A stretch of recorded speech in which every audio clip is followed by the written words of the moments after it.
Despite the expiration of a 6-month suspension on September 4th, 2025, Senator Natasha Akpoti-Uduaghan has been barred from resuming legislative duties.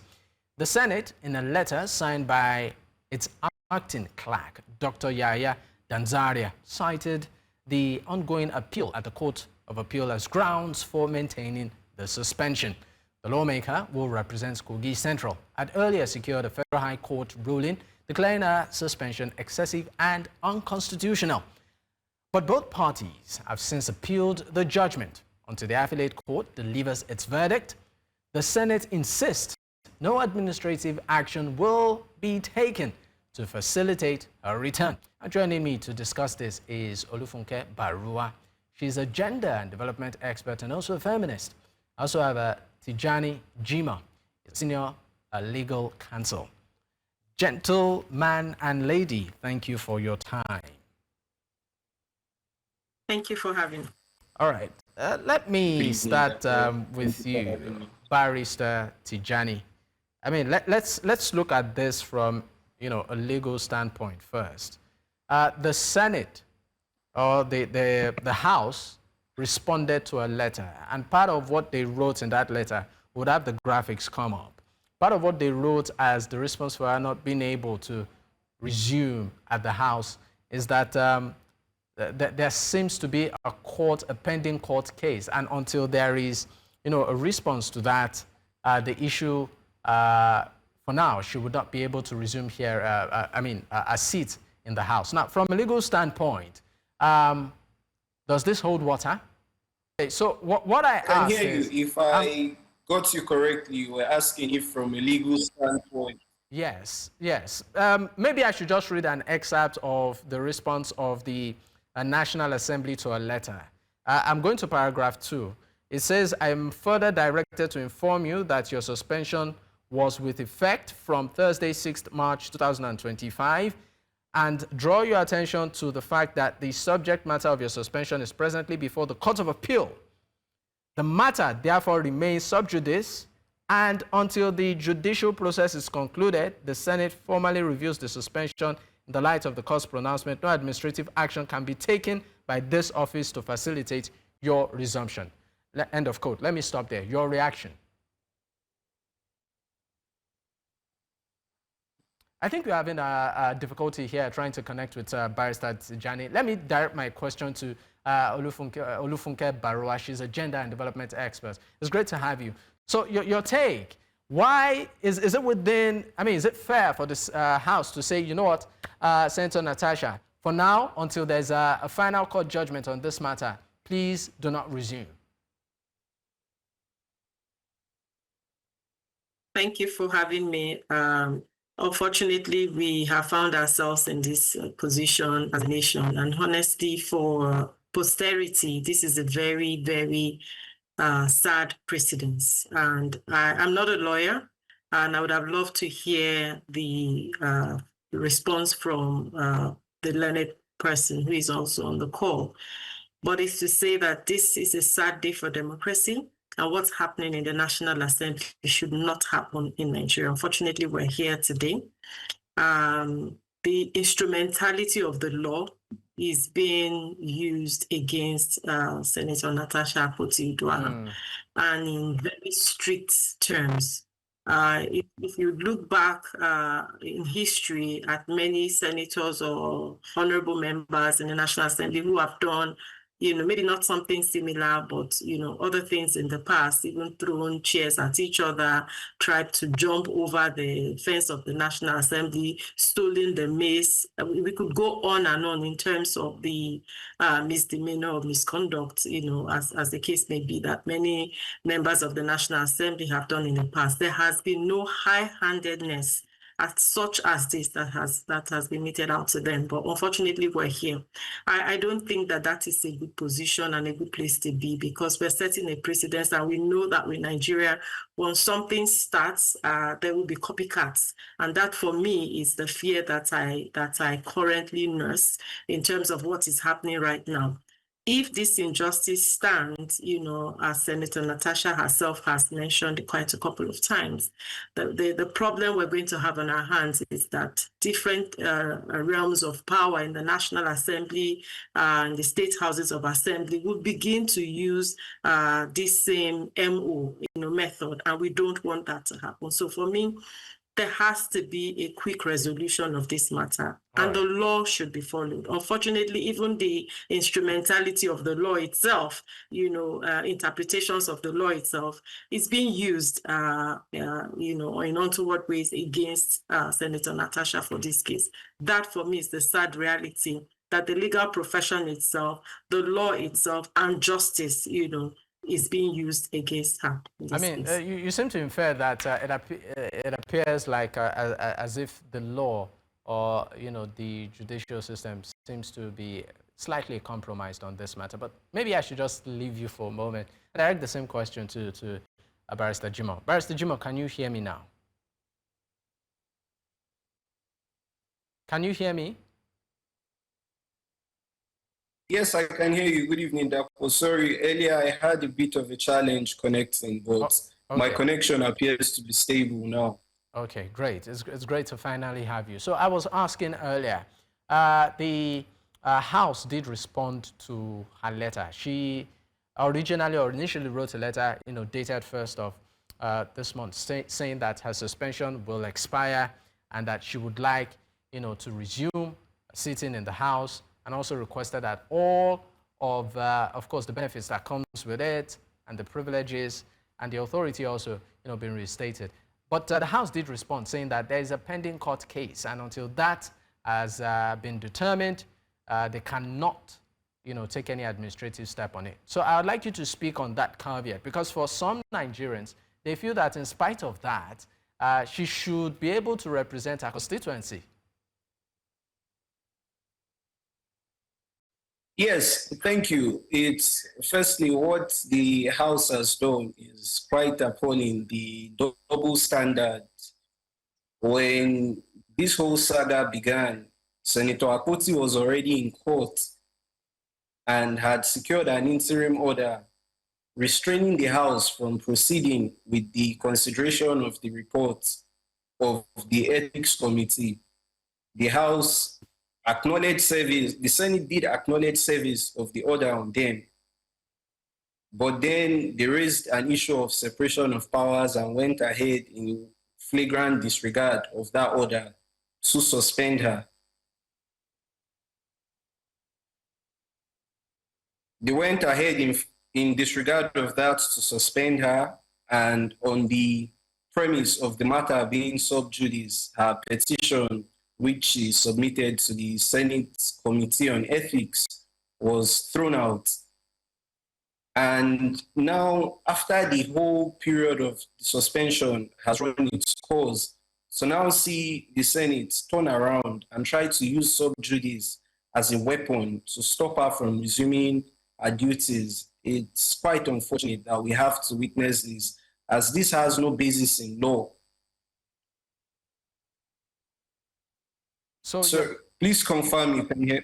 Yes, we can hear you. We can hear you loud and clear. So you're saying that this has no basis in law, but some have argued otherwise, saying that, she was the one that raised this, will I call it a case, so to speak, took it legally. And for some, they feel, okay, fine, it might just be logical for us to know where exactly the law stands or the position of the law on this matter before allowing her, resume duties. So I'm still staying with you, Barrister Jimoh. Do those people who have that school of thought, do they have a point here? No points here. That is very unfounded, and we don't even have to go into like very complicated legal arguments, and a simple analogy would settle all of this. When the senator tried to return to the House after the court's judgment, and they raised the issue of her having gone on appeal and the Senate being on appeal, and the merits of the judgments were being debated there. So on that footing, there was that, okay, regardless of the disagreements that came and went, Now the suspension has run its course. So an appeal pending cannot stop Senator Natasha from resuming duties in the House, because just a simple analogy now, say you sentence someone to prison for 2 years, she goes on appeal to court, the appeal takes, say, 5 years. Litigation is a lengthy process. Are you trying to say when the prisoner has run their 2-year term, they will not be released from prison? It's as basic as that. And refusing to allow her to resume duties is an affront to the rule of law. And since this saga began, we've seen consistent disregard for court orders and the general process of the rule of law. And it's quite sad that this is coming from lawmakers. All right, thank you so much, Barrister Jimoh. We'll go on a quick break. When we return, I would, of course, be coming back to you, Olufunke. And this time around, we'll look at this issue from a gender perspective. Stay with us, we'll be right back. Many thanks for staying with us. It's still Politics HQ on News Central Television. I still have my guest, Olufunke Baruwa. She's a gender and development expert and also a feminist. And Tijani, Jimoh is a senior legal counsel.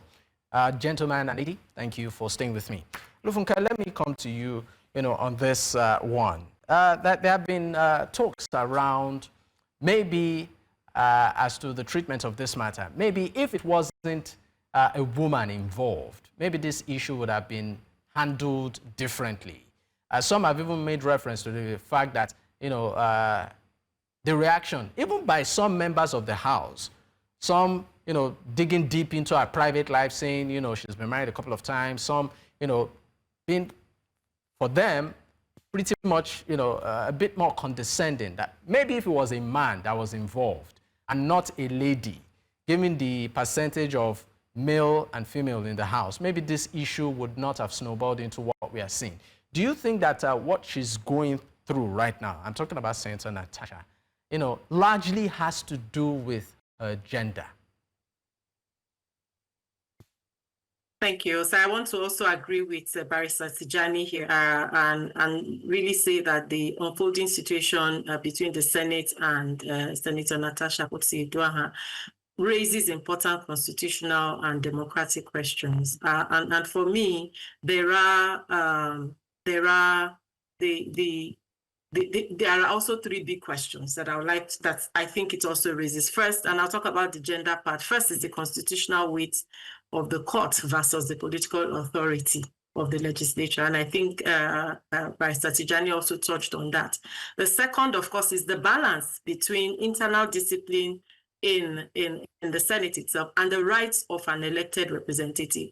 And the third, of course, is what this signals for democratic accountability. And I mentioned that earlier in my opening speech, that it's a precedence that is dangerous. So this isn't just about one senator. It's not about Senator Natasha Akpoti-Uduaghan. It's about how our institutions respect the rule of law while also, maintaining their independence. And when you talk about, of course, I have to talk about the gender angle, but I also want to look at the fact that, within the gender angle, we have the legal dimension where we've talked about where the Senate is bound by the Constitution and judicial authority, that Senator Natasha Akpoti has an active appeal, and that should not bar her return. Preempting the due process, it doesn't have anything to do with that. But on the gender angle, for me, Senator Natasha's case also highlights the extra hurdles that women face in politics. In the beginning, I mentioned some examples about things that have happened, things that we're all ashamed of that have happened in the National Assembly with even male legislators, And this case, it's not even been established whether she's wrong or she's right.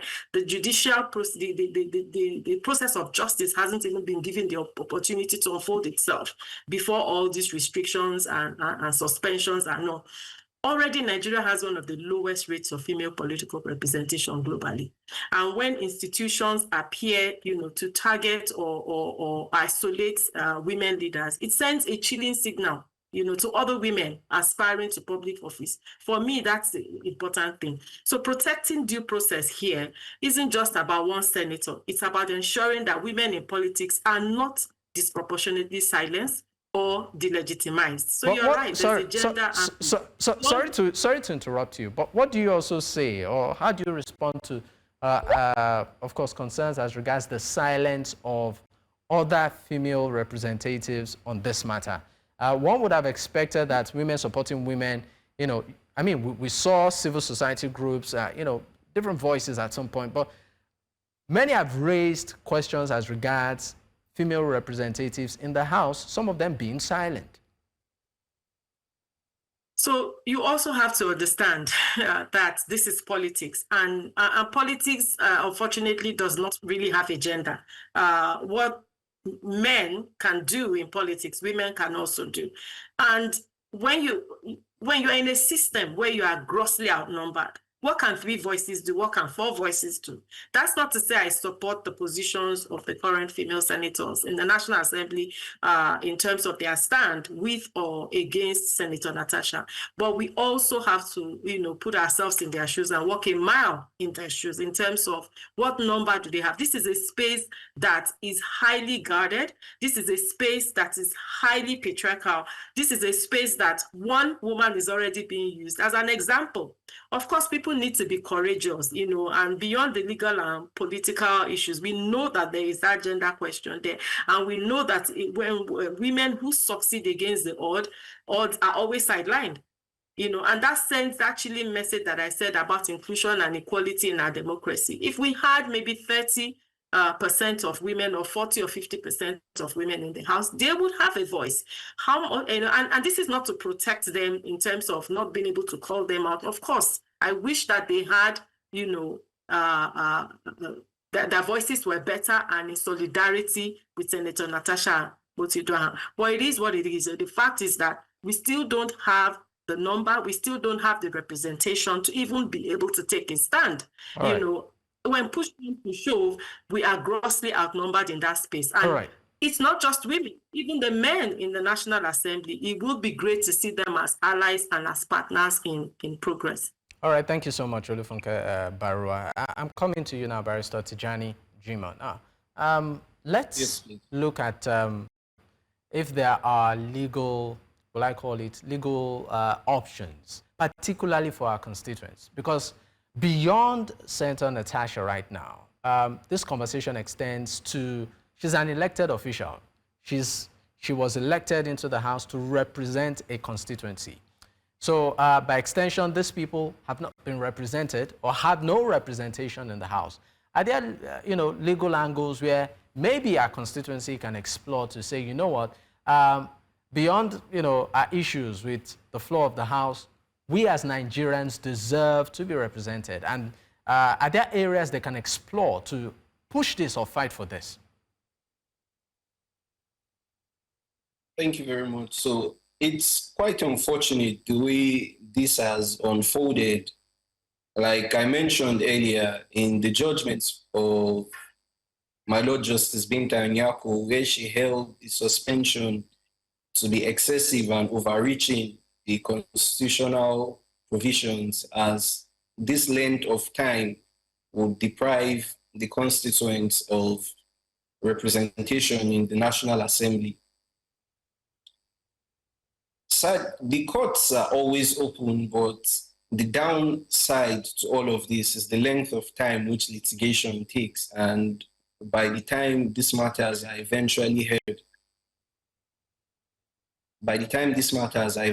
heard, when you start from the lower courts going all the way to the appellate courts, sometimes you find these issues having become spent. But the senator having gone on appeal, currently the appeal pending at the Court of Appeal, we're optimistic that the Lord Justices there would give effect to the judgment of the lower court and make binding provisions which would not only safeguard but strengthen the institution of democracy, as the rule of law is the foundation of democracy, and allow it to be seen by everyone that Nigerians have respect for courts and the institutions are working. So I believe the end of the appeal at the Court of Appeal should bring some much needed reprise to the constituents of the senator. Okay. Thank you so much, Barrister Jimoh, for your analysis. I'm coming back to you, Olufunke. Olufunke, just quickly before I let you go, if you were to, make recommendations or to advise or to speak to the House on this matter in 30 seconds, as a gender and development advocate and also a feminist, what would be, your advice or your admonition to the House? Thank you very much. First, I would like to appeal to the sensibilities of those in the Senate to uphold constitutional due process. They should respect the authority of the courts and allow Senator Natasha Akpoti-Uduaghan to resume her seat pending the final outcome of the appeal, because this would demonstrate institutional authority, maturity, and also reaffirm the Senate's commitment to the rule of law. Secondly, I would call on the Senate to strengthen internal governance with safeguards for inclusion. They need to review and clarify disciplinary procedures, not just at the whims and caprices of those in authority.